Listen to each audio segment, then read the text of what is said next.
Bueno, tenemos también que cada una de estas tres partes de la estructura en tres actos se conforma por dos partes más. Entonces, de esta forma vamos a tener el planteamiento que estaría conformado por la situación inicial y el incidente desencadenante. Tendríamos el nudo que estaría integrado por el conflicto y el giro. Y después tendríamos el desenlace que estaría conformado por el clímax y por el final. Entonces, bueno, en el planteamiento dijimos que tenemos primero la situación inicial y luego el incidente desencadenante. La situación inicial, como su nombre nos dice, es el momento previo a que empiecen los problemas. Es cómo inicia la historia antes de que conozcamos cuál es el conflicto. Digamos que es como el único momento de paz que va a tener la historia en ocasiones junto con el final. Eh, el incidente desencadenante, que sería la otra subparte que integra el planteamiento junto con la situación inicial, es el incidente desencadenante. El incidente desencadenante, como su nombre lo dice, viene a desencadenar el conflicto. Por ejemplo, si en una historia nosotros tenemos que el conflicto es un incendio, probablemente el incidente desencadenante fue que alguien dejó prendida su estufa y empezó a quemarse ahí la cocina y luego eso fue escalando hasta que se quemara todo un edificio. Digamos que el incidente desencadenante es lo que provoca el conflicto. En la parte 2, que sería el nudo, estaría integrado por el conflicto y por el giro.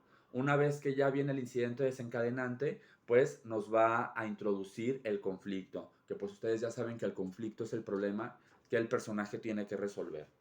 Y después, ahí junto con el nudo, tendríamos el giro. El giro es un cambio de conflicto. Por ejemplo, en una historia, hemos visto varias historias en donde viene como un meteorito, ¿no? Entonces se cree que el conflicto va a ser que el meteorito va a impactar la Tierra. Pero de repente resulta que eso no es un meteorito, sino que es una nave espacial, ¿no? Con extraterrestres. Eso sería un giro, porque ahora en lugar de preocuparnos por el impacto de un meteorito, nos tenemos que preocupar por una invasión alienígena, ¿no? Y después, bueno, también el giro puede ser cuando simplemente aumentamos el conflicto. Por ejemplo, que en lugar de que venga un meteorito, vengan tres meteoritos, ¿no? Eso sería también un giro, porque aunque el problema sigue siendo el mismo, la tensión se aumentó. Y un giro es cambiar de conflicto o aumentar la tensión del conflicto que ya tenemos. Y por último, tendríamos el desenlace, que estaría integrado por el clímax y el final. El clímax sería la parte más emocionante de la historia. De hecho, el clímax en esta curva que imaginamos de la tensión dramática estaría en la parte donde hay más tensión dramática, estaría como en la punta de esta curva, porque el clímax es la parte más emocionante porque nos revela qué va a pasar con el conflicto, se nos contesta por fin si el conflicto se va a resolver o no. Digamos que el clímax es como ese enfrentamiento que estamos esperando todo el tiempo entre el protagonista y el villano. Es cuando se nos responde por fin si el conflicto se va a poder resolver o no. Y ya después del clímax, pues viene el final. Que el final sería como un pequeño momento que nos muestran después de que ya se solucionó el conflicto. Nos muestran un poquito de cómo es esa paz después de que los personajes lograron resolver su conflicto. Por eso les decía que como los únicos momentos de paz en la historia, normalmente los tenemos en la situación inicial o en el final. Porque uno es antes de que empiece el conflicto, la situación inicial, y el otro, el final, es después de que se soluciona el conflicto. Entonces, bueno, tendríamos así que la estructura en tres actos estaría integrada por planteamiento, nudo y desenlace, y a su vez que cada una de esas partes estaría integrada por otras dos, ¿no?